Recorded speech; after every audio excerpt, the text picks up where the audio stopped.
السلام علیکم ناظرین، پروگرام فیکٹ میٹرز کے ساتھ میں ہوں سزین جہان خان۔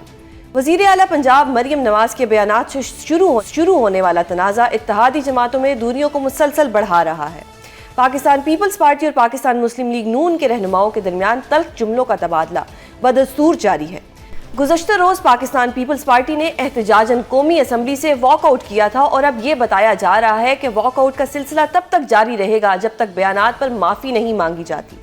دونوں جماعتوں کے رہنما کیسے کھل کر ایک دوسرے پر تنقید کر رہے ہیں، ملاحظہ فرمائیے۔ گیا کہ ہم واک آؤٹ کر رہے ہیں، مریم نواز شریف معافی مانگے۔ بھئی مریم نواز شریف کیوں معافی مانگے؟ معافی وہ ترجمان مانگے جنہوں نے سیلاب کے دوران پنجاب کے عوام پہ آئی ہوئی آفت کے دوران پنجاب کے عوام پر تنقید کی۔ اتحادی جماعتوں کے درمیان جاری اس لڑائی کا مستقبل کیا ہوگا؟ کیا وفاقی حکومت کے دن اب گنے جا چکے ہیں؟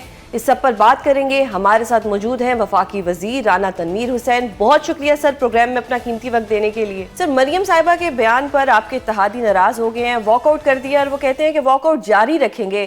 ایسا کیوں ہو رہا ہے؟ آپ دونوں جماعتیں جو ہیں بڑی سینئر جماعتیں ہیں، لیکن اگر آپ لوگ اس طرح لڑیں گے تو باقیوں کے لیے کیا امپریشن پڑے گا پھر؟ نہیں، کوئی ایسی بات نہیں ہے۔ دو مختلف پولیٹیکل پارٹیز ہیں، ہم اتحادی ہیں، لیکن اپنا اپنا منشور ہے، اپنا اپنا سلسلہ۔ دو بڑی پارٹی ہیں، پیپلز پارٹی بھی، پی ایم ایل این بھی۔ تو پنجاب کا ایک مینڈیٹ ہے چیف منسٹر صاحبہ کے پاس، اگر ان کی تو نمائندگی وہ کریں گی، لیکن پنجاب کی حد تک ہی ہے نا کہ اگر اس کا کوئی حق کوئی یا سارے صوبے اسی طرح کرتے ہیں اپنی اپنی بات پہ، بالکل، چاہے کوئی پانی کا مسئلہ ہو، ڈیم کا مسئلہ ہو یا کوئی اور مسئلہ ہو۔ لیکن سر، آپ کے اتحادیوں کو یہ ایشو ہے کہ انہوں نے یہ کیوں کہا کہ میرا پانی میرا پنجاب؟ یہ پنجاب تو ہم سب کا ہے، سندھ بھی ہم سب کا ہے، بلوچستان بھی ہم سب کا ہے، کے پی کے بھی ہم سب کا ہے، تو ان کو شاید اس لیے ایشو آ رہا ہے کہ یہ میں کیوں کہہ دیا یا میرا کیوں کہہ دیا؟ میرا سے مراد دیکھیں نا، جب کوئی بات کرتا ہے گمراہ پنجاب کا ہو یا سندھ کا ہو، تو مطلب سندھ میں ان کی گورنمنٹ ہے۔ اگر پرائم منسٹر بات کرے گا تو نیچرلی پاکستان کی بات کرے گا، وہ بات کرتے ہیں سندھ کی بات کرتے ہیں۔ جہاں پہ حقوق کی بات ہوتی ہے یا ان کی بات ہوتی ہے کہ یہ نہیں، یہ ہمارے حقوق ہیں، ہمیں مل نہیں رہے، یا فلاں ہے، میں سمجھتا ہوں اس میں کوئی ایسی بات نہیں ہے۔ اگر ان کو کوئی بری بات لگی ہے تو اس میں بات چیت ہو سکتی ہے، جو بات چیت کر بھی رہے ہیں، اور کوئی نہیں، ہم اکٹھے چلیں گے۔ اور وہ ٹھیک ہے، کل بھی واک آؤٹ ہی تھا، ہم نے ان کو کہا آپ اس میں آ جائیں، ریکویسٹ کی تو وہ آ گئے تھے۔ تو یہ سیاسی پارلیمانی سر، اگر وہ معافی کا سسٹم مطالبہ ہے۔ کریں گے، جیسا کہ مریم صاحبہ نے کہا کہ وہ کسی چیز پہ معافی نہیں مانگے گی، یعنی کہ یہ ایک سٹیٹمنٹ ہے اور اس پہ وہ قائم ہی رہیں گی کہ وہ کسی سے کوئی معافی نہیں مانگیں گی؟ معافی کا لفظ میں نے سمجھتا ہوں کہ انہوں نے اچھا استعمال نہیں کیا۔ صحیح۔ معافی کس چیز کی معافی مانگنی چاہیے؟ سر، وہ انہوں نے کہہ دیا نا کہ کوئی بھی انگلی اگر اٹھے گی تو وہ انگلی وہ توڑ دیں گی۔ یہ پولیٹیکل سٹیٹمنٹ ہوتی ہے، یہ اس طرح میں آپ کو بتاؤں کیا کیا نہیں، مطلب سٹیٹمنٹ آتی ہیں، بہت ساری سٹیٹمنٹ آتی ہیں۔ تو انہوں نے تو اس میں کہ گریوٹی بتائی ہے کہ پنجاب میں ہم کام کر رہے ہیں اور آپ ہمارے اتحادی ہوتے بھی ہمارے نکتہ کرتے ہیں، تو اس کا جواب دینا میں سمجھتا ہوں کہ کوئی ایسی بات نہیں ہے۔ باقی ان کے ساتھ ہم بات کر رہے ہیں، لیکن سر، پیپلز پارٹی بڑی کانفیڈنٹ ہے۔ کل ہمارے پروگرام میں نیئر صاحب نے فرمایا کہ وفاقی حکومت پیپلز پارٹی کے بغیر نہیں چل سکتی۔ سو یہ کیا ہو رہا ہے کہ کوئی بلیک میل کیا جا رہا ہے آپ لوگوں کو کہ جی یا تو معافی مانگے یا تو ہمارے بغیر حکومت نہیں چلے گی؟ دوسرا، انہوں نے یہ بھی کہا کہ پنجاب کابینہ میں کچھ نا تجربہ کار لوگ بھی ہیں، تو اب تو ایسا لگ رہا ہے جیسے کہ لفظوں کی گولہ باری جاری ہوگی ہے دونوں طرف سے۔ نہیں، یہ ٹھیک ہو جائے گا، لیکن میں بتاؤں کہ یہ کہنا بھی ہر وقت کہ ہمارے بغیر چل نہیں سکتی۔ اگر ہمارے اکٹھے چل رہے ہیں، اگر ہمارے کوئی انٹرسٹ ہیں پولیٹیکل پارٹی کے، تو ان کے بھی ہیں اس سسٹم کے چلنے میں، تو وہ بھی کانسٹیٹیوشن پوسٹ ان کے پاس ہیں، ان کی جو عہدے ہیں، چاہے پریزیڈنٹ ہو یا چیئرمین سینٹ ہو یا گورنر ہو۔ تو میں سمجھتا ہوں یہ باتیں ہیں جو چل نہیں سکتی اور نہیں چلنی چاہیے۔ ہم اکٹھے چل رہے ہیں، اکٹھے چلتے رہیں گے انشاءاللہ، اور ان کو بھی یہ ریئلائزیشن ہے، فیلنگ ہے۔ باقی اگر ان کو کوئی چیز بری لگی ہے تو اس پہ بات ہم کر رہے ہیں، ٹھیک ہو جائے گا انشاءاللہ۔ صحیح۔ سر، یہ جو سارا سٹارٹ ہوا، یہ بے نظیر انکم سپورٹ پروگرام سے سٹارٹ ہوا، ان کا یہ مطالبہ تھا کہ اس سے امداد کی جائے، مدد کی جائے۔ اس میں کیا ایسا حرج تھا کہ مریم صاحبہ کو لگا کہ نہیں، اس سے مدد نہیں ہونی چاہیے، اور یہ اتنا بڑا ایک کنٹروورشل ایشو بن گیا کہ آج میڈیا پہ بیٹھ کے ہم ڈسکس کر رہے ہیں؟ نہیں، میں بتاؤں ایسی بات نہیں ہے، ابھی صرف ہمارا پروگرام ہے، ہم نے اس کو چلایا ہے, ہم نے پیسے بڑھائے ہیں اس کے. ہماری جب بھی گورنمنٹ آئی ہے ہم نے اس کی جو فنڈ ہے اس میں انکریز لائے ہیں, اس میں ہم نے اور زیادہ اضافہ کیا ہے. یہ ریکارڈ کی بات ہے. یہ تو جب ہماری پہلی دفعہ گورنمنٹ ہے یہ 90 بلین کا تھا, تو اس کو ہم نے کوئی 700 کے قریب 700 کے پلس کے قریب بچایا ہے. تو ہمیں اس سے نہیں, لیکن ایک سسٹم چل رہا ہے اس میں اور چیزیں کرنے سے. لیکن اب بشپ کا ایک اور مینڈیٹ ہے اور اس کے خلاف ایک مخصوص جگہ پہ آیا کہ سارے پاکستان میں تو نہیں ہے. تو ابھی پیچھے جو رمضان شریف کا پیکج تھا فیڈرل گورنمنٹ نے دیا, وہ ہم نے اپنا ایک سسٹم بنایا تھا جو ڈیجیٹلائزیشن ہم نے کی تھی. ڈیجیٹل والے نکالنے تھے, تو اس میں ہم نے جتنے بھی وہ ڈیٹا ہم نے نادرا سے لیا تھا, بشپ سے لیا تھا, اور ان کو ہم نے ٹرانسفر کر دیے تھے ان کے اکاؤنٹ میں.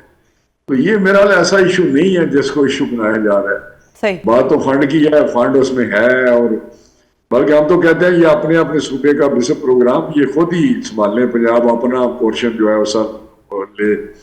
یہ ساری گورنمنٹ کے پاس فنڈنگ گورنمنٹ دے رہی ہے, 700-750 ارب کے قریب ہے. تو سندھ اپنا کرے اور سارے اپنا کریں. بشپ ہے پروگرام, وہ چل رہا ہے اور چلتا رہے. ٹھیک ہے سر, اگر میں بات کروں کہ جو اس وقت پاکستان میں ہو رہا ہے, خاص طور پہ جو صحافیوں کے ساتھ ہو رہا ہے, صحافیوں پر PK کے قانون بھی لگ رہے ہیں, صحافی اغوا بھی ہو رہے ہیں, صحافی جو ہے اپنی جان بھی دے رہے ہیں. یہ وہی صحافی ہیں جو مارکہ حق میں کہ کس طرح سے انڈیا کو بے نقاب کیا انہی صحافیوں نے. کل انہی صحافیوں پرسوں انہی صحافیوں کے گھر گھس کر وفاق میں جو ان کے اوپر حملہ ہوا, پریس کلب کے اندر پولیس گھس گئی. یہ آپ کے دور حکومت میں ایسا کیوں ہو رہا ہے سر؟ نہیں, ہمارے دور حکومت نہیں ہے وہ. آپ نے دور حکومت اصل بھول جاتے ہیں نا, ہماری میموری شارٹ ہے. لیکن یہ جو ہوا ہے پریس کلب میں, یہ میرا حال کوئی مس انڈرسٹینڈنگ ہوئی ہے, اور اس کی بالکل ہم نے مذمت بھی کی ہے, ہم انکوائری بھی کرا رہے ہیں, اور ہمارے اسٹیٹ منسٹر نے جا کے معافی بھی مانگی ہے. تو میرا حال ہے ایز کو یہ ہو جاتا ہے سم ٹائم, لیکن اگر ریئلائزیشن آئے کہ یہ زیادتی ہوئی ہے, اس کی مذمت کی جائے, اس کی معافی مانگی جائے, تو پھر جھگڑا ختم ہونا چاہیے. وہ جو آپ نے دیکھا ہی نہیں کیا کیا صحافیوں کے ساتھ ہوتا رہا. چلیے سر, وہ تو پاسٹ تھا نا, وہ پاسٹ تھا. اگر اسی کو ریچ کو ہم لے کے چلیں گے اس وقت تو کوئی ایسی چیز نہیں, باقی مار کے حق میں اگر انہوں نے کیا ہے تو ان کا فرض تھا. ہندوستان کے ساتھ ہماری کنفلکٹ آیا, جنگ ہوئی, اور وہ اگریشن اس نے کیا, جارحیت کی, تو اس کا کیا یہ کیا کہتے تو سر یہ ان کو چاہیے اتنا کھڑے ہوتے. ٹھیک ہے اور سر, وہ کھڑے ہوئے, یہ پاکستانی بھی تو ہیں. چلیں سر, ہم نے تو اپنا فرض پورا کیا, لیکن پریس کلب کے اندر اگر پولیس گھسے گی ایک صحافی کو مارنے کے لیے جو ایک فوٹیج کور کر رہا تھا, اس کی کوئی جسٹیفیکیشن نہیں ہے. نہیں تو اس کی مذمت کی ہے, اس کی انکوائری ہو رہی ہے, جو بھی اس کا ہوگا ذمہ دار اس کو سزا ملے گی, اور اس کی معافی بھی مانگی ہے. بالکل, اب اس سے زیادہ کیا ہو ٹھیک ہے سکتا سر. ہے اب کہ ہم چلیں, دیکھ رہے ہیں. ایک تو یہ, ایک دوسرا یہ کہ ٹرمپ صاحب نے جو ایک امن کا منصوبہ تھا وہ رکھا ہمارے سامنے. شہباز شریف صاحب نے بہت جلدی ٹویٹ بھی کر دیا. اب اسحاق ڈائر صاحب کہہ رہے ہیں کہ یہ جو ڈرافٹ ہم سے پہلے شیئر کیا تھا یہ وہ ڈرافٹ ہی نہیں تھا. اب وزیر اعظم صاحب نے اتنی جلدی ٹویٹ بھی کر دی, اور اب یہ جو کنفیوژن آ رہی ہے, اور یہ جو ڈرافٹ بھی جو ہے وہ سامنے رکھا گیا ہے وہ ڈرافٹ نہیں ہے. اب کیا ہوگا اس کے اوپر؟ کل ڈپٹی پرائم منسٹر صاحب نے اور فارن منسٹر جو ہے انہوں نے بڑی ڈیٹیل نیشنل اسمبلی کے فورم پہ on the floor of the house ساری کلیریفیکیشن دی ہے, ایکسپلینیشن دی ہے, ساری ہسٹری بتائی ہے. تو انہوں نے یہ سارا ایکسپلین کر دیا کہ ہمارا سٹانس کیا ہے, ہماری پالیسی کیا ہے. اور ساتھ ہی ساتھ انہوں نے پرائم منسٹر صاحب کی جو ٹویٹ ہے انہوں نے کہا کیونکہ انڈرسٹینڈنگ کسی اور ڈرافٹ پہ تھی, اس میں تبدیلی کر دی گئی جس کو پرائم منسٹر صاحب کو نہیں پتا تھا, وہ سفر میں تھے. اور انہوں نے تو کہا یہی امپریشن تھا, یہ انڈرسٹینڈنگ تھی, وہی ڈرافٹ ہے. جب یہ پتا چلا کہ ڈرافٹ میں کچھ ترمیم ہوئی ہیں یا اس میں تبدیلی کی گئی ہے, تو اس وقت اسی وقت ہم نے اپنا رسپانس دے دیا تھا, فارن آفس نے دے دیا تھا رسپانس. صحیح. اور سر ابھی ایک باتیں جو آج کل چہ مگویاں ہو رہی ہیں کہ عمران خان صاحب کی جو جیل ہے ان کو جیل سے منتقل کیا جا رہا ہے. اگر ایسا ہو رہا ہے سر تو کیوں ہو رہا ہے, اس کی ضرورت کیوں پیش آئی؟ اچھا, مجھے اس کی خبر نہیں ہے. اگر کوئی فیصلہ ایسا ہوتا ہے تو اس کی ضرور پیچھے کوئی بیک گراؤنڈ ہوگی, لیکن مجھے علم نہیں ہے. اگر کوئی ایسی چیز ہو رہی ہے تو اچھی بات ہے. اگر وہ خان صاحب چاہتے ہیں کہ مجھے جیل سے گھبرا گئے ہیں, وہ تو کہتے ہیں جیل سے میں گھبراتا ہی نہیں.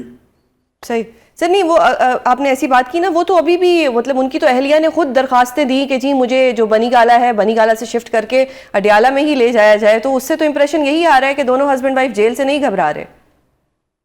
نہیں, وہ لمبی کہانی ہے. بنی گالا کیوں گئیں, کس مقصد کے لیے گئیں, اور پھر واپس کیوں آئیں.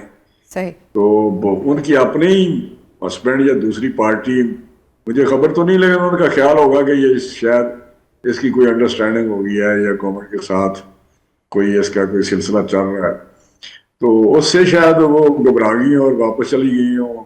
بہرحال چھوڑے, ان کی بہت ساری باتیں ہوتی ہیں. بانی پی ٹی آئی کی بہن علیمہ خان کو لے کر پارٹی کے اندر ایک عرصے سے اختلافات دیکھے جا رہے تھے. یہ اختلافات ایک بار پھر ہائی لائٹ ہو چکے ہیں. اس بار وزیر اعلیٰ کے پی علی امین گنڈا پور نے بانی پی ٹی آئی کی بہن کے سیاسی کردار پر تنقید کرتے ہوئے کہا ہے کہ پی ٹی آئی کو تقسیم کرنے میں علیمہ خان کا بنیادی کردار ہے. پارٹی میں ایک بہت بڑی تقسیم آ چکی ہے اور مجھے غدار ڈکلیئر کر کے پوری کیمپینیں چلائی گئیں. میں نے کوئی شکایت نہیں کی, میں نے عمران خان صاحب کو مکمل آگاہ کیا. پارٹی میں تقسیم کرنے میں آپ کی بہن علیمہ خان کا ٹھیک ٹھاک کردار ہے. ایک طرف تو پی ٹی آئی اندرونی اختلافات کی شکار ہے, تو دوسری جانب غزہ امن منصوبے پر بھی پی ٹی آئی کے اراکین پارلیمنٹ حکومت سے شکوے کرتے دکھائی دے رہے ہیں. اس معاملے پر حکومت اور اپوزیشن کے درمیان نوک جھوک جاری ہے. جب آپ اتنی بڑی ڈیسیجن لینے جا رہے ہیں تو اس ڈیسیجن میں آپ نے اس پارلیمنٹ سے کوئی مشاورت کرنی تھی کہ نہیں تھی؟ میں نے یہ کلیئر کر دیا کہ یہ جو 20 پوائنٹ جو ٹرمپ صاحب نے جو پبلک کی ہیں یہ ہمارے نہیں ہیں. اس میں کچھ چینجز کی گئی ہیں جو ہمارا ڈرافٹ تھا. میرے پاس سارا ریکارڈ موجود ہے. پی ٹی آئی کے اندرونی اختلافات سمیت حکومت اور اپوزیشن کے درمیان اس انتہائی اہم معاملے پر بات کریں گے. ہمارے ساتھ موجود ہیں ترجمان بانی پی ٹی آئی نیاز اللہ نیازی. سر بہت شکریہ پروگرام میں اپنا قیمتی وقت دینے کے لیے. سر آپ کی پارٹی کی میں بات کرتی ہوں. آپ کی پارٹی میں جب سے ہم نے دیکھا ہے, جب سے ہم لوگ یہ آپ کے جماعت نے الیکشن ہارا ہے, جیتا ہے, ہم یہی دیکھ رہے ہیں کہ روز الزامات لگ رہے ہیں, یہ فلانے کا ایجنٹ ہے, یہ فلانے کا ایجنٹ ہے. اب تو حد ہی ہو گئی. گنڈا پور صاحب نے خان صاحب کی بہن کے بارے میں یہ کہہ دیا, علیمہ بی بی کے بارے میں, کہ وہ ایک خاص حساس ادارے کی کوئی ایجنٹ ہے. سر یہ اگر ان کی ایجنٹ ہے تو یہ اپنے بھائی کو ابھی تک رہا کیوں نہیں کروا سکی؟ اور یہ ایجنٹ ہونے کے باوجود اڈیالہ جیل کے باہر رلتی بھی ہیں, ان کو اٹھا کے لے جایا جاتا ہے, دور چھوڑ کے آ جاتے ہیں. یہ کیسی ایجنٹ ہیں جن کے ساتھ اتنا برا سلوک ہو رہا ہے؟ اور گنڈا پور صاحب جن کو خان صاحب نے سی ایم بنایا ہے, وہ خان صاحب کو جا کے انہی کی بہن کے بارے میں کہہ رہے ہیں. تو یہ کیا چل رہا ہے آپ کی پارٹی کے اندر؟ مجھے سب سے زیادہ پارٹی میں اگر کوئی مینڈیٹ بڑا دیا گیا ہے تو وہ میرے پاس ہے, اور میری غیر موجودگی میں خان صاحب نے کہا کہ میرا ترجمان نیاز اللہ نیازی ہوگا. یعنی ترجمانی کا کیا کام ہے کہ میں نے خان صاحب کے الفاظ بولنے ہیں. یعنی کچھ عرصے تک آپ پہ بھی الزام لگ جائے گا کہ آپ بھی کسی کے ایجنٹ ہیں. اور مجھے ڈر کوئی نہیں ہے. صحیح. جب مجھے یاد ہے کہ ایک دفعہ میں صدر تھا تو اس طرح کسی نے کہا تھا مجھے, chief justice former chief justice Chaudhry Iftikhar نے کہا کہ یہ الزام لگا. میں نے کہا مجھے ڈر نہیں ہے کیونکہ مجھے پتہ ہے کہ میں نے کیا نہیں ہے. تو میرا خیال ہے کہ ایجنسیاں بھی اس طرح الزام نہیں لگاتی. جو صاف بندہ ہوتا ہے وہ اپنا کردار دیکھیں, آپ اپنا کریکٹر ساتھ لے کے چلتے ہیں. ہمارے کئی بندے ہوتے ہیں خود تعلق بناتے ہیں, پھر چیزوں کو ڈس آن کرتے ہیں, پھر خراب ہوتے ہیں. تو میرا خیال ہے جو آدمی فیئر چلتا ہے, صاف طریقے سے چلتا ہے, اس پہ الزام بھی لگانے والے بھی دیکھتے ہیں کہ یار اس نے تو کوئی ایسا کام نہیں کیا. اب بطور ترجمان نمبر 1 ایک تو میری ملاقات نہیں ہو رہی 5.5 مہینے. آج میں نے آپ سے جو دل کی بات کرنی ہے کہ کیا وجہ ہے کہ 24 مارچ 2025 کا آرڈر ہے لارجر بینچ کا, تو اس میں ایک نیاز اللہ نیازی کی ملاقات کیوں نہیں کرتا؟ کتنی مشکل حالات میں راجہ سلیمان اکرم کو بھی روکا گیا, اس کی ملاقات بھی ہو گئی, گوہر صاحب کی بھی ہو جاتی ہے, بیرسٹر سیف صاحب کی بھی ہو جاتی, ایون دین بہنوں کی بھی ہو جاتی ہے, اور سی ایم کی بھی ہو جاتی ہے. اچھا میں بہنوں پہ تو الزام ہے نا کہ وہ ایجنٹ ہے, سی ایم میں ویسے کہہ رہا ہوں یعنی ملاقات کی بات کر رہا ہوں. اچھا اب ملاقات سے ہٹ کے کہ اگر جس نے یہ الزام لگایا, آپ نے کہا ویڈیو آئی ہے, اگر ویڈیو آئی ہے تو ایویڈنس اس کے پاس ہونی چاہیے.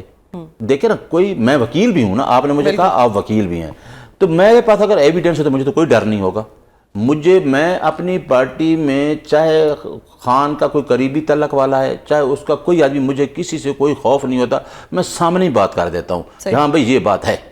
میں نے چیف جسٹس قاضی فیض صاحب کو سامنے یہی بات کر دی کہ آپ ریکیوز کریں کہ آپ کے خلاف فیصلہ ہے. میں نے اس کو کوئی لڑائی نہیں کی تھی. میں نے کہا ایک فیصلہ ہے PLD 2021 سپریم کورٹ 446, اس میں آپ عمران خان کے کیس نہ سنیں. اب جس کے پاس ایویڈنس ہے وہ بالکل لگائے, لیکن یہ حالات نہیں ہیں کہ آپ خان کی بہنیں جو اتنے عرصے سے اپنے بھائی کے کیسز کو پرسو کر رہی ہیں اور ہر جگہ پہ میرے ساتھ ہوتی ہیں, ان کے پاس کوئی مینڈیٹ نہیں ہے, نہ کوئی پوزیشن ہولڈر ہیں پارٹی کے اندر. اور خان صاحب نے بارہا کہا کہ یہ میری پارٹی موروثی پارٹی نہیں ہے، میری بہن کو سیاست سے دور رہنا چاہیے۔ جب یہ ہے تو پھر ڈر کس بات کا؟ اور انہوں نے کہا کہ جی یہ پارٹی ایک ادارہ ہوگی اسی طرح جس طرح شوکت خانم ہے، جس طرح نمر یونیورسٹی ہے۔ تو میں اپنی پارٹی کے لیڈرشپ سے یہ استدعا کرتا ہوں، خان صاحب نے آپ کے لیے ایک بہت بڑی بات کر دیا۔ خان صاحب نے کہا ہے کہ بات سنو، آپ پیچھے ہو گئے ہو، عوام آپ سے آگے نکل چکی ہے۔ اور سوزین میں اور بات بتاؤں، آپ اندر جا کے دیکھیں، خان صاحب کو اب تحریک انصاف سے بھی خان صاحب آگے نکل چکے ہیں۔ خان صاحب کے ساتھ جو ایشوز کو خان ایڈریس کر رہا ہے، اس کے ساتھ خان کے ساتھ عوام کھڑی ہے۔ عوام سمجھتی ہے کہ ہمارے رائٹس جو ہیں وہ ڈیفینڈ نہیں کیے جا رہے۔ آپ کی بات درست ہے کہ عوام کھڑی ہے، عوام تو کھڑی ہے، عوام کھڑی رہے گی، لیکن لیڈر جو ہیں، جو عوام نے منتخب کیے ہیں، یا وہ لیڈر جو خان صاحب نے منتخب کیے ہیں، وہ لیڈر ہی اگر آ کے پھوٹ ڈلوانے والی باتیں کریں گے کہ خان کی بہن پہ الزام لگا دیں گے۔ گنڈا پور صاحب کی پاپولیرٹی وہ والی پاپولیرٹی نہیں ہے جو عمران خان صاحب کی ہے۔ پھر گنڈا پور صاحب جس وقت سٹیج پہ آتے ہیں، آپ کو معلوم ہوگا کہ اس دن جو جلسہ تھا، لوگوں نے جوتے تک ہاتھ میں پکڑے ہوئے تھے اور لوگوں نے ان کے خلاف نعرے لگائے۔ یہ آپ کے اپنے لوگ ہیں جنہوں نے آپ کو ووٹ دیے ہیں۔ تو گنڈا پور صاحب کے تو اپنے یہ حالات ہیں۔ آن دا ادر ہینڈ وہ علیمہ بی بی پہ الزام لگا رہے ہیں۔ اب تحریک انصاف کی اگر میں بات کروں تو Tehreek Insaf is nothing, it's just Imran Khan. Imran Khan jail میں بیٹھا ہے، آپ کے جتنے لیڈرز ہیں وہ اس وقت فائدے لیے جا رہے ہیں، ایوانوں میں بیٹھے ہوئے ہیں، تنخواہیں لے رہے ہیں، اور ان کی جو بہنیں ہیں ان کے اوپر الزام لگا رہے ہیں۔ یہ بالکل آپ کی بات ٹھیک ہے۔ میں پہلے دن سے یہ کہہ رہا ہوں، 8 فروری کے بعد خان صاحب نے 6 فروری کو خان صاحب کو میں جیل میں ملا، 8 فروری کو الیکشن تھا، تو خان صاحب نے کہا کہ اس دفعہ مجھ سے پوچھا کہ کیا ہوگا، آپ کیا دیکھ رہے ہیں؟ تو میں نے کہا جی دھاندلی تو ہوگی۔ تو انہوں نے کہا میٹر نہیں کرتی کتنے کی ہوگی، 10-15 ہزار کی ہوگی، ہمارا کینڈیڈیٹ 50-50 ہزار سے جیتے گا۔ ایک تو واضح طور پہ لیڈرشپ سن لے، تمام جو گروپ بنا کے کھڑے ہیں 10-10 کا 5-5 کا، وہ گروپ اس وجہ سے بنتے ہیں کہ موروثی پارٹی نہیں ہے، وہ یہ بات سن لے کہ خان صاحب کے ساتھ ورکر اور عوام متحد ہے۔ خان صاحب کو 8 فروری کے بعد پتہ ہے کہ وہ جس کو چاہیں گے وہ الیکشن جیتے گا۔ اگر کوئی الزام لگاتا ہے تو اس کو پتہ ہونا چاہیے کہ وہ اپنی حیثیت میں الیکشن لڑے گا تو وہ 2000 ووٹ بھی نہیں لے سکے گا۔ یہ اب چیزیں کلیئر ہوگی، چاہے میں لگاؤں کوئی الزام لگائے۔ اب پارٹی کے اندر ہونا ہمارے دوستوں کو یہ چاہیے، میں بطور ترجمان ایک میسیج دینا چاہتا ہوں کہ جو 4-4 6-6 کے دھڑے ہیں یہ آپ کے کام نہیں آئیں گے، کیونکہ خان صاحب ہی لیڈر ہے، اس نے جس کو ٹکٹ دینا ہے، جس کو خان صاحب کہے گا وہی الیکشن جیتے گا، کیونکہ خان صاحب کی ایک محنت ہے۔ باقی جو آپ نے جلسے کی بات کی، میں بھی کہتا ہوں، دیکھیں میں تو 8 فروری سے شروع کرتا ہوں کہ 8 فروری کے بعد ہمارے لیڈرشپ کو نکلنا چاہیے تھا۔ اگر 9 فروری کو ہم نکل آتے تو یہ فارم 47 کی حکومت بھی نہ بنتی۔ خان ہمارے لیے کیا کرے؟ خان نے تو بیٹھ کے آپ کو بلے کے بغیر الیکشن جتا دیا ہے، نہیں نکلے۔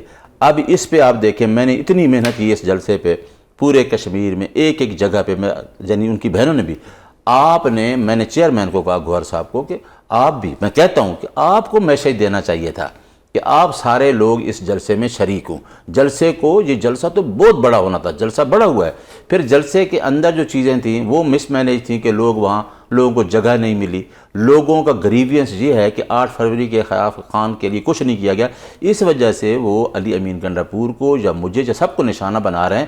اس وجہ سے بناتے ہیں کہ جی آپ لوگوں نے، خان نے تو اندر بیٹھ کے وہ کام کر دیا، تو آپ لوگوں کو کیوں نہیں نکالتے؟ یعنی آپ لیڈرشپ نہیں دیں گے لوگوں کو تو لوگوں نہیں نکلیں گے۔ اب جب یہ خان صاحب کو معلوم ہوگا کہ علی امین گنڈا پور صاحب نے ایسا ایک ویڈیو بیان جاری کیا جس میں ان کی بہن کو ہی ایجنٹ بنا دیا، تو کیا خان صاحب گنڈا پور صاحب سے کہیں گے کہ تم استعفیٰ دو، اب میں کسی اور کو سی ایم بناتا ہوں؟ کیا ایسا کہیں گے خان صاحب؟ دیکھیں میرا خیال ہے جو خان صاحب کی 3 گھنٹے کی ملاقات گنڈا پور صاحب سے ہوئی ہے، میں نے تو نہ خان صاحب سے پوچھ سکا ہوں نہ گنڈا پور صاحب سے پوچھ سکا ہوں کہ کیا باتیں ہوئی ہیں۔ میں تو کیونکہ میری ملاقات ہی نہیں ہوتی، نہ مجھے جو بات باہر آ کے کرتا ہے۔ گنڈا پور صاحب نے جو ویڈیو بیان نکالا ہے اس کو میں نے کمپلیٹ نہیں سنا۔ اب میں پارٹی کے ہر اس لیڈرشپ کا یہ کہہ رہا ہوں کہ یہ ایک دوسرے پہ اتنے غصے میں ہیں، باوجود عہدے لینے کے، ساری چیزیں اللہ تعالیٰ نے ان کو بلیسنگ ہے ڈیو ٹو عمران خان، سارے انجوائے کر رہے ہیں۔ لیکن میں یہ چیزیں ان سے نہیں پوچھا کہ جی آپ کے یہ چیزیں 3 گھنٹے کیا ہوئی ہیں، لیکن خان صاحب خود کہتے ہیں کہ میں اندر اتنی بڑی جنگ لڑ رہا ہوں، یہ باہر سینٹ کی سیٹوں پہ لڑ رہے ہیں۔ تو خان صاحب بالکل یہ چیز بتائیں گے اگر میری ملاقات ہوتی ہے کہ اندر کیا باتیں ہوئیں اور یہ کیا باہر کیا باتیں۔ سر آپ نے کوئی اپلیکیشن دی ہائی کورٹ میں دوبارہ سے کسی سے بات کی ہو کہ بھئی آپ کی ملاقات کروا دی جائے؟ گنڈا پور صاحب 3 گھنٹے میں لائے ہیں، آپ کی ملاقات نہیں ہونی؟ دیکھیں میرے پاس آپشن یہ ہے کہ لارجر بینچ کا فیصلہ ہے، اس کے مطابق میرا لسٹ میں نام جائے اور میں جیل کے دروازے پہ جاؤں، میں جاتا ہوں۔ اگر مجھے ایک کانسٹیبل یا سپرنٹینڈنٹ یا کوئی بھی مجھے روکتا ہے تو وہ غلط ہے, مجھے نہیں روکنا چاہیے, کیونکہ ہم آئین کی پاسداری اور عدلیہ کی آزادی پہ یقین رکھتے ہیں. اب آزاد عدلیہ کو یہ ہے نہیں, اس کے لیے میں نے 2 دفعہ کنٹیمپٹ ڈالی اور میری ایک مختلف 2 بینچوں میں لگا کے پھر اس کو لیفٹ اوور کر دیا گیا, یعنی دوبارہ اس کو ری لسٹ کر دیا, ری لسٹ بھی نہیں کیا. تو میری پھر کوشش ہے, بلکہ خان صاحب کا یہ حکم بھی ہے کہ نیائی صاحب سے کہیں کہ جی دوبارہ اپنی پٹیشن ہے وہ لگوائیں, اور میں پہنچوں گا تو میں آپ کو یہ بتا دوں, میرا پارٹی دیکھیں یہ جو ہم مشن بنا کے کھڑے ہیں نا, یہ معراج ہے لوگوں کی. جی میں سینیٹر بن جاؤں, کئی لڑکے آئے ہیں, وہ سینیٹر بھی ایک میلہ ہی ہے اس دن, میں سینیٹر بن جاؤں, میں MNA بن جاؤں, میں یہ عہدہ لے لوں, اور خان صاحب کو دل میں اس پہ ہنسی آتی ہوتی ہے کہ میں کون سی جنگ لڑ رہا ہوں, یہ مفادات یہ اپنے عہدوں کی لگی ہوئی ہے. صحیح. سر اب اگر میں بات کروں کہ گھنٹہ پور صاحب نے جو اتنی بڑی ایک کلیم کیا ہے کسی کے ایجنٹ ہونے کا خان صاحب کی بہن کے, کیا پارٹی ان سے معافی کا مطالبہ کرے گی؟ کیا آپ نے خان صاحب کی بہن پہ وداؤٹ اینی ایویڈنس ایک ایسا الزام لگایا ہے, کیا جو چیئرمین بیرسٹر گوہر صاحب ہیں وہ کہیں گے, کیا آپ بطور ترجمان ان سے یہ مطالبہ کریں گے کہ آپ معافی مانگیں؟ میرا خیال ہے کہ ہمیں جلد اس کے اوپر اپنی پولیٹیکل کمیٹی کور کمیٹی کی میٹنگ ہم بلائیں گے. ایک ہفتہ گزر گیا ابھی تک اور یہ جو چیزیں نہیں, یہ پولیٹیکل ڈفرینسز کافی دیر سے آ رہے ہیں, ان کا واحد سلوشن یہ ہے کہ ہمیں ایک ایجنڈے پہ اپنی چیزیں صاف کر کے اس وجہ سے بیٹھنا پڑے گا کہ خان نے تو یہ جنگ جیت چکا ہے, اور خان کو ہماری ضرورت ہے ہی نہیں. یہ سارے سوچ لیں, خان کو اب ہمیں خان کی ضرورت ہے. خان نے جنگ جیت لیا, باہر پارٹی جو ہے وہ ایک دوسرے کے گریبانوں تک آئی ہوئی ہے. یہ مطلب اگر خان صاحب جیل میں بیٹھ کے سوچ رہے ہیں کہ جی میں جیت گیا ہوں, تو پارٹی کا کیا حال ہوگا؟ میں بتاتا ہوں, یہ میرا خیال ہے کہ جو خان کے 2 سال 2 مہینے اندر ہو گئے ہیں نا, یہ ایک فرسٹریشن کی انتہا ہے, اور ہر آدمی وہ جگہ لینا چاہتا ہے کہ شاید خان اندر ہے تو میں وہ جگہ لے لوں. یہ تو نہیں ہوگا, یہ تو ہو نہیں سکتا. ورکر آپ کو جلسے کے اندر بتا دیتا ہے کہ بھئی آپ کی جگہ کوئی نہیں, اس بندے کی ایگزاسٹ ہوا. اور اب ایک اور ورکر سے ہی ریلیٹڈ بات میں جاننا چاہوں گی کہ ابھی تک کچھ ہمیں فردر آپ لوگوں کا لاہے عمل نہیں پتا کہ کیا ہونا ہے, اسٹریٹجی کیا ہے, کوئی جلسہ ہوگا, دھرنا ہوگا, احتجاج ہوگا, کیا ہونا ہے اب؟ یا ایک الزام تراشی ہے فلانا ایجنٹ وہ. پشاور جلسے کی کال تھی 27 ستمبر کی, اس کے بعد گنڈا پور صاحب کی ملاقات ہوئی, یا علیمہ خان کی نیا لاہے عمل یہ آیا ہے, اس طرح نہیں آیا کہ خان نے کہا کہ اب سڑکوں پہ آنے کے بغیر آپ کو یہ مسئلہ حل نہیں ہوگا, یعنی آپ پرامن طریقے پر پوری قوم جو ساتھ کھڑے ہیں لوگ احتجاج کریں. جو ملک کے حالات ہیں, گورنمنٹ کی ریٹ ہے نہیں. 11 ماہ پہلے لوگ سڑکوں پہ آئے تھے, لیڈرز نہیں تھے اس دن, آنیسٹلی لوگ تو آگے. تو میں تو آپ کے پروگرام میں کہہ رہا ہوں کہ لیڈرز کو لیڈ کرنا ہوتا ہے. جو آپ لیڈر کمزور ہو تو لوگ کیسے نکلیں گے؟ پھر آپ ایک سٹیٹمنٹ دیں بطور ان کے خان صاحب کے جو آپ ترجمان ہیں کہ جی لوگوں نے خود نکلنا ہے, ان لیڈروں سے کوئی امید نہ رکھیں, یہ بہت زیادہ ان کو اپنے سیلف کا زیادہ لگا ہوا ہے, اپنا فائدہ زیادہ لینا ہے, یہ ایک دوسرے پہ الزام بھی لگائیں گے. آپ ان کی باتوں میں نہ آئے, آپ خان کی خاطر سے. نہیں تو جو پشاور جلسہ ہوا ہے, میرا خیال ہے ہم کو تھوڑا بہت لگ رہا ہے پشاور جلسے میں عوام خود گئی ہے, لیڈر نے تو کوئی کہیں موٹیویشن اس طرح نہیں کی. لوگ خود گئے ہیں اور اپنے اخراجات پہ گئے ہیں, خود گئے ہیں کہ جی ہم جلسے میں خان صاحب کے جلسے میں. اور آپ نے کشمیر میں دیکھا ہے نا, ابھی لوگ خود نکلے ہوئے ہیں. لوگوں کو خان اندر بیٹھ کے جو بات کر رہا ہے, لوگ اپنے رائٹس کے لیے خود نکلیں گے. لیکن میری ملاقات ہو جائے انشاءاللہ آپ کو بتائیں گے, لیڈ کرنا بہت آسان ہے. اگر خان صاحب لیڈرشپ دے گا کہ جی اس کو لیڈ کریں اور پرامن طریقے سے کریں, پھر ہم بتائیں گے کہ ہم نے کس طریقے سے خان صاحب کو جیل سے منتقل کرنے کی باتیں ہو رہی ہیں. آپ کی نالج میں ایسا کچھ ہے؟ میں نے بھی آپ کی طرح یہ دیکھا ہے, سوشل میڈیا پہ دیکھا ہے. ابھی خان صاحب کا منڈے کو توشہ خانہ 2 کیس لگا ہے, اس میں ابھی وائنڈ اپ نہیں ہوا, کیس کنکلوڈ نہیں ہوا. یہ سننے میں آ رہا ہے کہ اس میں سزا ہو جائے گی, اور جو 16 اکتوبر کو آپ کا کیس لگا ہوا ہے اس سے پہلے توشہ خانہ 2 میں سزا ہو جائے گی. سننے میں کیا آ رہا ہے مراد ہے کہ آپ کو تو پہلے پتہ ہے کہ عدت کا کیس, سائفر کا کیس, القادر ختم. اچھا تو اس کے بعد ہائی کورٹ کا کیس کیوں نہیں سنا جا رہا؟ ہائی کورٹ کا کیس اسی وجہ سے نہیں سنا جا رہا کہ وہاں کچھ, اب اس میں تو آپ کنوکشن کی ساری سسپینشن کی اپلیکیشن ہے وہ تو سننی چاہیے. وہ بھی جج صاحب نے سن کے اس دن میرے آپ سب وکیل جائیں جج صاحب سے جا کے درخواست کریں کہ جی خان صاحب کو تو جیل میں رکھنا ہے, بشرا بی بی پہ تو سہولت کاری کا الزام ہے, ایٹ لیسٹ ان کو تو نکلوا لیں. میرا خیال ہے یہ تو کچھ بھی نہیں ہو رہا. سردار عبداللطیف خان کھوسہ صاحب, میں بیرسٹر سلمان صفدر سارے اس دن موجود تھے, اور جج صاحب کو یہ ریکویسٹ کہ جس کا کوئی رول ہی نہیں ہے وہ بھی جیل میں ہے. بالکل, اس کا تو اس کیس کے ساتھ تعلق ہی کوئی نہیں. دوسری لیکن سر آپ کی پارٹی کچھ نہیں کہہ رہی, سوری ٹو سے, بشرا بی بی کے لیے کچھ نہیں کہہ رہی. آپ سب کو خان صاحب کی لگی ہوئی ہے, جن پہ سہولت کاری کا الزام ہے وہ بیچاری اندر بیٹھی ہے. نہیں, میں تو اس پہ اس طرح سے خوش ہوں کہ اس نے خان صاحب کی موجودگی میں کہا کہ میں بھی بڑی مایوس ہوں کچھ دو وکیلوں سے، میرے ترجمان بھی نیاز اللہ نیازی ہوں، میرے سامنے لوگوں کو ریموو کیا، اور میری کوشش دیکھیں، ہم آئین پہ یقین رکھتے ہیں، ہم روزانہ 26ویں ترمیم کے بعد تو عدلیہ کی آزادی اور چھن گئی ہے، تو ہم چیف جسٹس صاحب کے ساتھ روسٹم پہ کھڑے ہو کے لڑائی تو نہیں کر سکتے فزیکلی کوئی، ہم ان کو بار بار اپلیکیشنز دے رہے ہیں کہ یہ کیس لگائیں اور سنیں۔ تو ہماری کوشش یہ ہوگی، اور خان صاحب نے کہا ہے کہ آپ اس کو دیکھیں، انہوں نے سمجھا تھا کہ شاید خان کمپرومائز کر کے ان کیسوں سے بھاگ جائے گا، وہ ہر کسی کو پتہ ہے کہ کیس جھوٹے ہیں، ٹائم کیوں لیا جا رہا ہے کہ خان کو، بشرا بی بی کو اندر رکھنا، وہ بھی خان صاحب کی اسٹیٹمنٹ ہے کہ بشرا بی بی کو اندر رکھ کے مجھے جھکانا ہے کہ میں کمپرومائز میں آؤں، میں نہیں آؤں گا۔ تو خان صاحب کا کلیئر ہے کہ وہ کسی کو، اور پارٹی والے بھی یہ سن لیں کہ خان صاحب نے بڑی اسٹیٹمنٹ دے دی ہے کہ آپ پیچھے رہ گئے ہیں اور عوام آپ سے آگے، اور خان کے ساتھ ورکر پہ خان خوش ہے، ورکر خان کے ساتھ کھڑا ہے، خان کے لیڈر کو بھی ساتھ کھڑا ہونا چاہیے، آپس کے چھوٹے چھوٹے جھگڑے چھوڑنے چاہیے، اور خان کی بہنوں کا جو احترام کا رشتہ ہے وہ ضرور ہونا چاہیے، کیونکہ وہ خان کی بطور اس کی بہنیں وہ ان کا مقدمہ لڑ رہی ہیں۔ فلسطین میں قیام امن کے لیے امریکی صدر ڈونلڈ ٹرمپ کی طرف سے پیش کیا گیا منصوبہ کنٹروورشل بن چکا ہے۔ امریکی صدر نے اپنے بیان میں کہا تھا کہ پاکستانی وزیر اعظم شہباز شریف اور فیلڈ مارشل عاصم منیر نے ان کے منصوبے سے 100% اتفاق کیا ہے، جبکہ نائب وزیر اعظم اسحاق ڈار نے دو ٹوک کہہ دیا کہ امریکی صدر نے جو ڈرافٹ پیش کیا ہے وہ ہمارا ہے ہی نہیں۔ ناظرین، ایک طرف تو امن منصوبہ کنٹروورشل بن چکا ہے، تو دوسری جانب امن کی جانب لیے جانے والے تمام سٹیپس بھی ناکام ہوتے دکھائی دے رہے ہیں۔ غزہ کو جانے والے امدادی قافلے پر اسرائیلی فورسز نے حملہ کیا ہے، گرفتار ہونے والوں میں سینیٹر مشتاق احمد بھی شامل ہے، لیکن امریکی صدر نے کہا ہے کہ حماس نے امن منصوبہ تسلیم کر لیا ہے، لہٰذا اب اسرائیل کو غزہ پر بم باری فوری طور پر بند کر دینی چاہیے۔ یہ سارا معاملہ کس طرف جا رہا ہے، اس ساری صورتحال پر بات کریں گے۔ ہمارے ساتھ موجود ہیں انٹرنیشنل ریلیشن ایکسپرٹ سید محمد علی۔ بہت شکریہ سر پروگرام میں اپنا قیمتی وقت دینے کے لیے۔ سر، یہ جو امن معاہدے کی بات ہو رہی ہے اور اب یہ بھی کہا جا رہا ہے کہ حماس نے اس کو تسلیم کر لیا ہے، ہم کس طرح سے اعتبار کر سکتے ہیں نتن یاہو پہ یا اسرائیل پہ کہ ابھی تو وہ یہ معاہدہ جو ہے وہ اس کو امپلیمنٹ کرا دے گا، آلدو کہ ڈرافٹ بھی وہ چینج کروا چکا ہے، کس طرح سے اس پہ اعتبار کیا جا سکتا ہے کہ کل کو یہ یو ٹرن نہیں لے گا؟ کیونکہ فی الحال تو اس کو ٹرمپ صاحب کی بہت سپورٹ حاصل ہے، اور ٹرمپ صاحب کی بھی موڈ سوئنگز ہوتے ہیں، اچانک سے وہ بھی یو ٹرن لے لیتے ہیں، سو ہم کیسے ان پہ اعتبار کر سکتے ہیں؟ جی بالکل، میں سمجھتا ہوں کہ جو انسانی تاریخ ہے اور عالمی سیاست ہے اور جو سلامتی کے معاملات ہیں، اس میں تو آپ اعتبار تو کسی پہ نہیں کر سکتے، اور بلکہ کسی کے اوپر اعتبار کرنا جو ہے وہ تو ایک قومی سلامتی کے لیے انتہائی غیر ذمہ دارانہ بات سمجھی جاتی ہے۔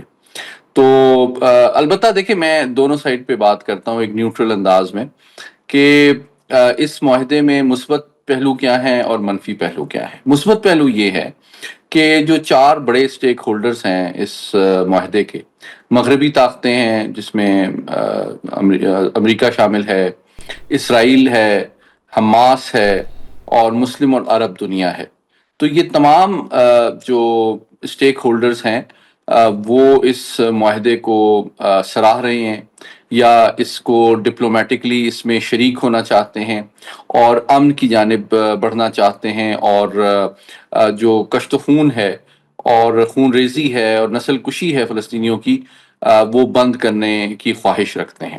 تو یہ مثبت پہلو ہے۔ اچھا، دوسرا مثبت پہلو یہ ہے کہ حماس نے، کیونکہ بنیادی طور پہ جو دو متحارب قوتیں ہیں وہ تو اسرائیل اور حماس ہیں، باقی دنیا تو ان کی حوصلہ افزائی کر سکتی ہے، ان کو مجبور تو نہیں کر سکتی۔ تو حماس نے 2 اعتبار سے مطلب پازیٹیو اس میں رسپانس دیا ہے۔ ایک تو یہ کہ وہ جنگ بندی کے اوپر جو ہے بات کرنے کے لیے تیار ہیں۔